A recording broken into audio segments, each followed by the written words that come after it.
श्री कृष्णा दोस्तों, किशोरी क्रिएशन से मैं सपना शर्मा आप सभी का हार्दिक स्वागत करती हूँ आपके अपने चैनल पर। दोस्तों, आज मैं आपके लिए ऋषि पंचमी की दूसरी कथा लेकर के आई हूँ। भाद्रपद मास के शुक्ल पक्ष की पंचमी को ऋषि पंचमी का व्रत मनाया जाता है। यह व्रत अपने पापों से मुक्ति पाने के लिए किया जाता है। ऋषि पंचमी के दिन नदी या तालाब या कुएं पर जाकर आंधी झाड़ा लट जीरा, जिसे आम बोलचाल की भाषा में ओंगा भी कहा जाता है, कि 108 डंडियां लेकर सिर पर रखकर स्नान किया जाता है। तो आजकल नदी तालाब पर तो कहीं जा नहीं सकते, तो आप स्नान के पानी में ही गंगा जल मिला करके और आप लोटे से सिर पर पानी डालकर आप स्नान घर पर कर सकते हैं। इसके बाद पूजा स्थल को चौका लगाकर लीप कर पवित्र किया जाता है। फिर सफेद वस्त्र पर मूर्धन या आंधी झाड़े की 8 डंडियों से 7 ऋषि और एक अरुंधति बनाए जाते हैं। यदि आपके पास आंधी झाड़ा यानी लट जीड़ा ओंगा नहीं है, तो आप मूर्धन यानी सवा के चावल के 7 ऋषि और एक अरुंधति बना सकते हैं। ऋषियों के लिए हम सफेद और पीला वस्त्र देते हैं और अरुंधति को लाल वस्त्र पहनाया जाता है। उसके बाद इनकी पूजा कर कथा सुनकर व्रत संपन्न किया जाता है। इस दिन जो भी यह व्रत करता है वह अन्न नहीं खाता है। इस दिन मूर्धन सवा के चावल का ही प्रयोग किया जाता है। इस दिन हल्का जोता हुआ अन्न नहीं खाया जाता है। अब सुनते हैं ऋषि पंचमी की कथा। एक गांव में एक किसान और उसकी पत्नी रहते थे। उनकी एक बेटी थी, उन्होंने उसकी शादी कर दी। दामाद को घर जमाई बनाकर रखा हुआ था।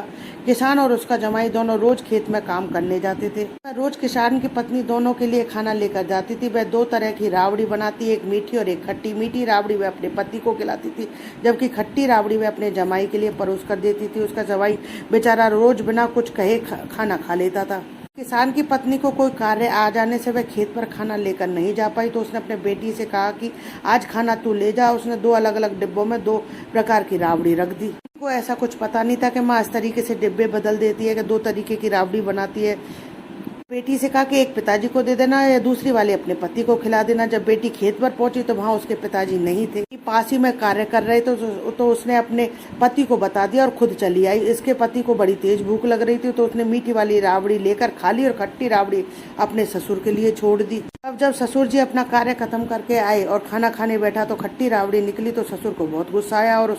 और उस जमाई तो बेचारा थका हुआ था, उसने खाना खाया और सुस्ताने के लिए पेड़ के नीचे लेट गया, तो उसे तो नींद आ गई। जब ससुर को पता चला कि आज खाना बेटी लेकर आई थी, तो उसने मीठी राबड़ी अपने पति को खिला दी और पिता के लिए खट्टी राबड़ी रख दी। क्रोधित हो गया, उसने खेत में सोए हुए अपने जमाई के ऊपर हल चला दिया। उससे जमाई के प्राण निकल गए और ससुर घर चला गया। आया तो उसकी पत्नी को बोला कि आज तू खाना क्यों नहीं लाई? अपनी बेटी अभी से ही अभी अपने पति का ध्यान रखने लगी है, मेरे लिए खट्टी राबड़ी लाई है। पति को तो मीठी राबड़ी खिलाई और उसकी पत्नी और मेरे को खट्टी राबड़ी खिलाई। तब उसकी पत्नी बोली, मैं रोज जमाई के लिए खट्टी और आपके लिए मीठी राबड़ी बनाती हूँ। तब किसान ने अपनी पत्नी से बोला कि तो तू बहुत गलत काम करती है। ये तो हमने उसे घर जमाई बनाकर रखा है और तू उस पर दूसरा भात खिला, दूसरी तरीका का खाना खिलाती है। और मैंने गुस्से में आज अपने जमाई पर हल भी चला दिया। अब उधर खेत के ऊपर से आकाश मार्ग से ऋषि गुजर रहे, तो उन्होंने जैसे ही उसे अर्थात जमाई को देखा कि किसी ने उस पर हल चला दिया, तो उसके प्राण निकल गए। उन्होंने सोचा कि इसे जीवित कर देना चाहिए। ऋषियों ने अपने कमंडल से जल निकालकर उसके जमाई के ऊपर डाला और वह उन्हें जीवित कर दिया। अब जमाई घर पहुंचा तो उसे वहाँ पूरी घटना की जानकारी पता लगी, तो उसने अपने पत्नी को लेकर अलग रहना शुरू कर दिया। मैं भी अपनी माँ से कह दिया कि मैं अब आपके साथ नहीं रह सकती, आप मुझे विदा कर दो। और उसी दिन से गांव में डडोरा पिटवा दिया कि ऋषि पंचमी के दिन कोई भी हल्का हाँका हुआ अन्न नहीं खाएगा। ये ऋषि महाराज जैसे उस सेठ के जमाई को बाद में टूटे, वैसे सबको टूटना। कथा अधूरी हो तो पूरी करना, पूरी हो तो मान करना। दोस्तों, यदि आपको मेरा ये वीडियो पसंद आए तो प्लीज़ मेरे वीडियो को ज़्यादा से ज़्यादा लाइक और शेयर करें। यदि आप मेरे चैनल पर नए हैं तो चैनल को सब्सक्राइब करना ना भूलें। पास ही में बेल आइकन को दबाएं, जिससे मेरे आने वाले हर नए वीडियो का नोटिफिकेशन आपको मिल जाए। जय श्री कृष्णा दोस्तों।